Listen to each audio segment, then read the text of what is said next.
AJ, over here. See, in the back there. Obviously, you've been able to score on a lot of teams this year, but Michigan State has probably had the least success slowing you down. What has been the key for you against them in these two games? 50 points, shooting exceptionally well. Really just playing off my bigs. They like to double the post a lot, so it leaves me open to either catch and shoot or make a quick drive to the basket, really. Right in the back. Chucky. In the back, Chuck. You had 4 points today, but, I mean, your defense it seemed like it was at the best it's been all season. Did you kind of feel going into today's game that it was going to be a battle, guarding Tyson Walker with the way that they do all the off-ball stuff? And how do you feel you played on that end? Yeah, Tyson Walker's a great player. He knows how to score really well. He's one of the country's best scorers. But so I just knew if I took him out the game, Michigan State would really struggle, and that's what happened tonight. So that was my whole key to the game, was just to take Tyson Walker out the game. In the back, guys. Chuck, in the back here. Tom just left. He was saying that you really frankly you've evolved over your career here and really control the game. Is that something that's been a focus these last couple of years in becoming maybe less of a scorer but more of the floor general? Absolutely. I'm always looking in different ways to improve my game. Last year, it was more of a scoring, but this year is more of a leadership role, kind of just controlling the game, being a really good lockdown defender, just doing whatever it takes to win the games. I love playing with this team. This team brings great energy, so does this fan base, and I love playing for Wisconsin.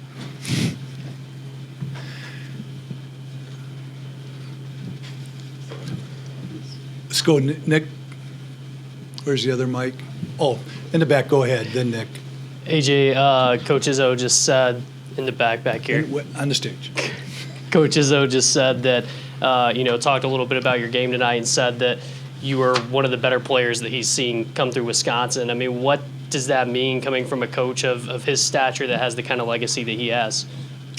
It's great, but really just focus on the team, us going far in the season and just keep on winning in the Big Ten and whatever happens after that.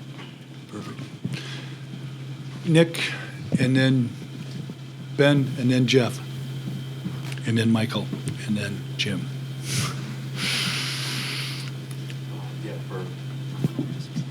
for Steve and or AJ, just how does what Chucky just kind of expressed and AJ said about the mentality of not worrying so much about scoring, just focus on facilitating defense, helping the team win. How is that kind of representative of this whole team's mentality, and just how does that kind of propel you guys forward and make things easier to score with you guys as well? Yeah, no, I think this team, we don't really care who scores. We're worried about the win column. It's going to be a different guy every night for this team. But like you said, Chucky's done a great job this year. It may not always show up in the box score, but without him, I don't know where we'd be. He runs the show for us. So, and then obviously AJ can put the ball in the bucket with the best of them. So these two have done a great job, and hopefully keep getting those wins. Go ahead, Ben. Steve, on right here. Over here, guys. Michigan State typically is a team that kind of plays from the inside out. You guys have been able to kind of neutralize that and been the more dominant team in the post. These two means, from your vantage point, what has been the key for you guys to have that decisive edge in terms of points in the paint and rebounding?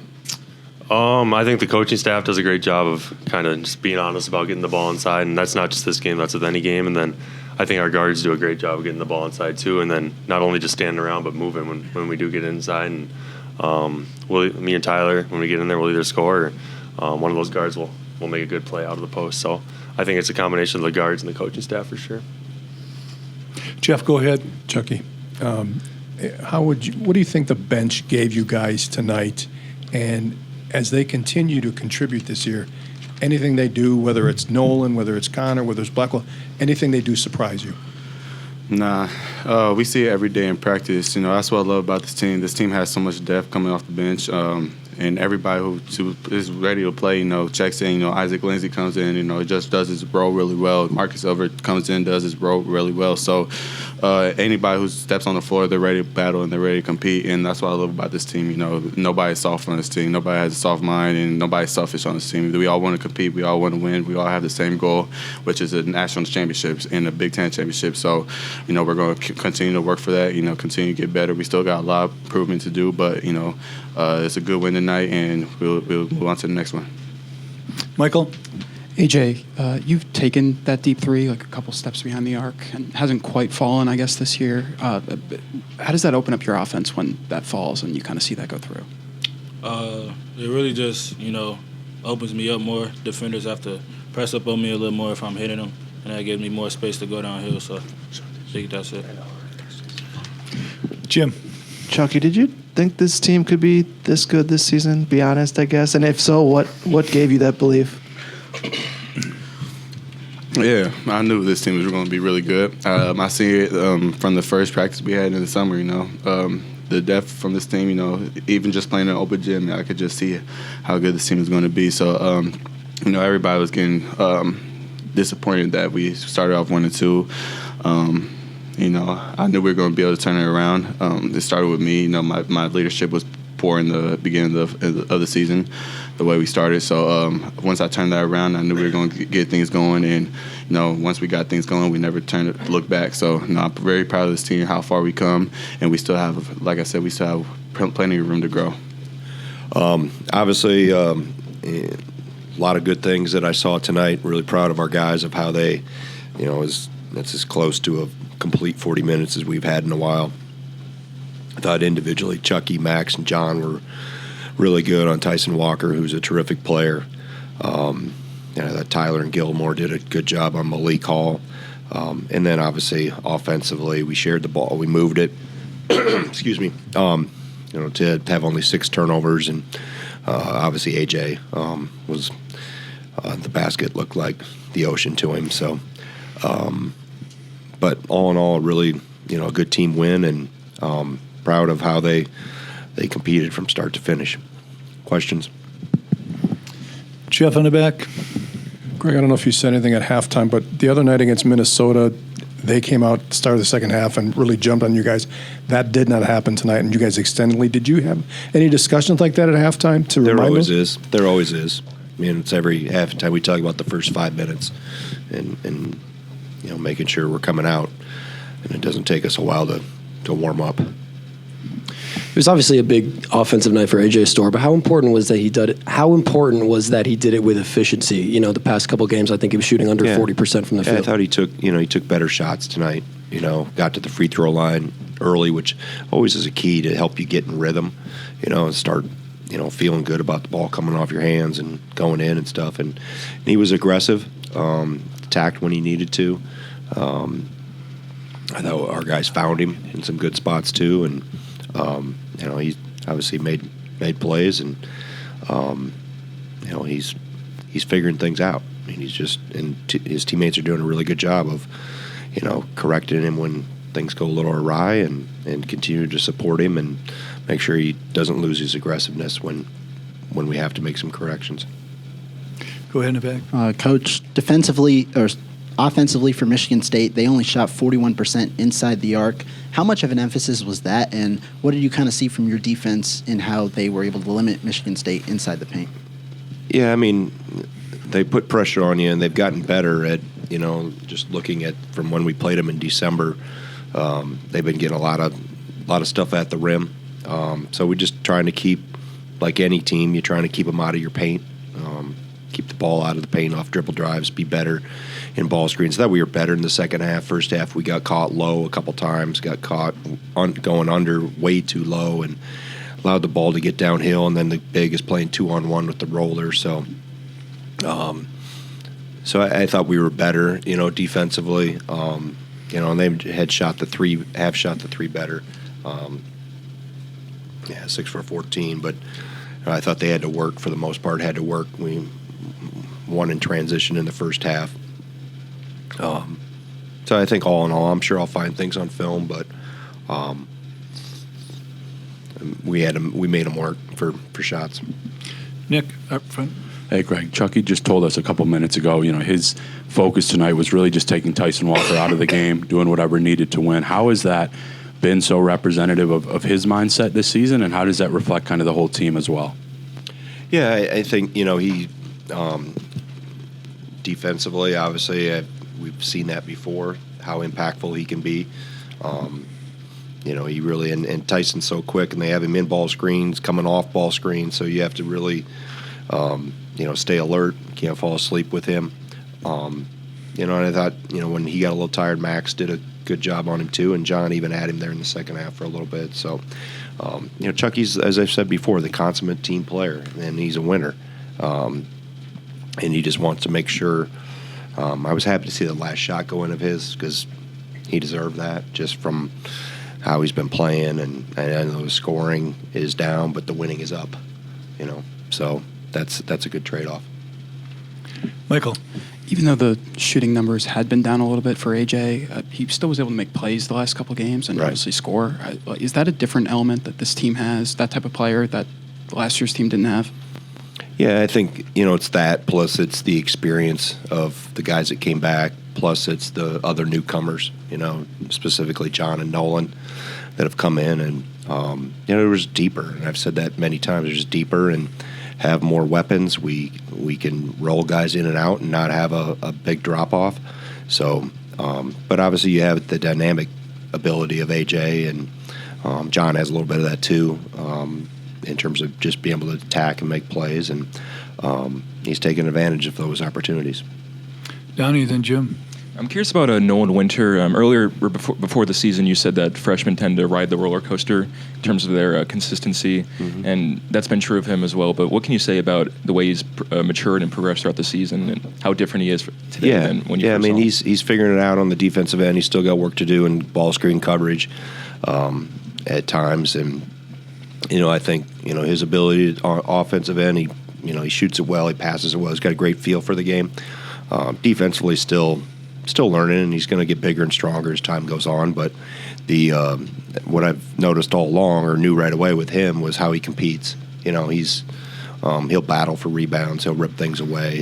He's got a little edge to him, which is good. So it makes up for what he lacks in maybe in weight and strength right now. That'll come in time. But you get a 7-footer that shoots a ball like that. It's a pretty good weapon. That ball comes off his hands as much like Connor's does. So it's, like I said, that's part of the whole uniqueness of this team is the depth and the different pieces we have.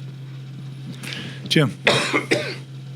Greg, the more successful you guys are, the longer you stay atop the Big Ten standings, the bigger the target becomes on you. Do you like your team's ability to be able to handle that? We've talked about that, and they understand that we're not even halfway through the league schedule yet, and they understand that you can't let success change you in terms of how you approach every day and how you work and do that. And, it doesn't take much to remind them about last year, So, and they have their goals are big. Their goals are big. So our job is to keep, challenging them and pointing out the things that we have to get better at and hold them accountable to it. And you keep reminding them about, well, if you want to do what you said you want to do and what we've talked about, we got to continue to get better. So, as long as you can't get complacent, and I think that's the nice thing about having the depth that we have. Our practices, they get after it pretty good. I mean, to a degree where I've got to kind of not separate them, but tap the brakes a little bit. So, which is good. I want them with an edge. I want them with a little chip on their shoulder. A question in the back. Go ahead, please. Yeah. Prior to this season, you guys were 4-11 in your last 15 against Michigan State. This season, you come in, sweep the season series, and don't even trail for a minute. What does that say about this group, and what does that mean to have such success over a storied program like that? I mean, we've had great games over the years. I don't know if I have to repeat, but I have the utmost respect for Coach Izzo. He's been awesome to me. He's been a mentor-like person for me. I talked to him Monday after they played in Maryland. One of his good friends that played football here from the Iron Mountain, Bob Lanzi, had passed away on Saturday, and I called him to tell him. Like I said, I have great respect for Tom and for his program and what he's done for that long. I mean, the day he retires or whenever that, hopefully it's not for a long, long time, it's going to be a sad day for college basketball. It's going to be a bad day for college basketball because he is old school. I love that about him. The toughness of it, love that about him. But yet he genuinely cares, and I always judge people by how they treat me. And he's always treated me with first-class respect and willing to help, answer the phone any time of the day or night. So we knew we were going to get a well-prepared team tonight. Like I told him after the game, it's one of the best we've played all year. We were pretty good from start to finish. So, like I said, it's a great series. We've had great games. There's been times when they've knocked us around, and there's times where we've been able to get the upper hand. So, like I said, that's what makes this league really special. And obviously, to go through the years of Wisconsin and Michigan State, we've had great battles. Let's do two more for Coach right here and on the stage deck. Coach, congratulations on win 100 and tonight win 101. And Tyler also earned his 100th win tonight as well. Would you just speak about the emotions of him coming back to give it a run with the guys again? And Chucky spoke about how special he felt the team was. Would you just speak about Tyler Wall's emotions tonight, please? Yeah, I think that was, it was what we had talked about back in the spring when he was trying to, what do I do? And I said to Tyler, here's one thing. You got a chance to be the only player in Wisconsin history to win 3 Big Ten championships. So that's something that I think resonated with him. And hey, you're going to play with a more experienced team. We got good players coming. We'll be better, but we need you. So they doused me with water the other night up in Minnesota when I hit 100. We got him tonight. We got him. I guess some of it got on me, but the whole coaching staff. I went in and let everybody know it was 100 for Tyler in his career. So which is awesome. I mean, that's a lot of hard work and a lot of blood, sweat, and tears on the floor to get that type of success. Okay. Final question on the stage, please. When AJ's playing at a level like he is right now and continues to have success, how do you find ways to continue to fine-tune his game or continue to push him, or do you even have to do that? No, he's really motivated, and I think it goes back to why he chose to come here, because he wanted the coaching and the teaching and how we can help improve his game. Quite frankly, I don't know if I called much for him tonight. He kind of got it organically. Maybe it's things that we did call got shut off where it wasn't even.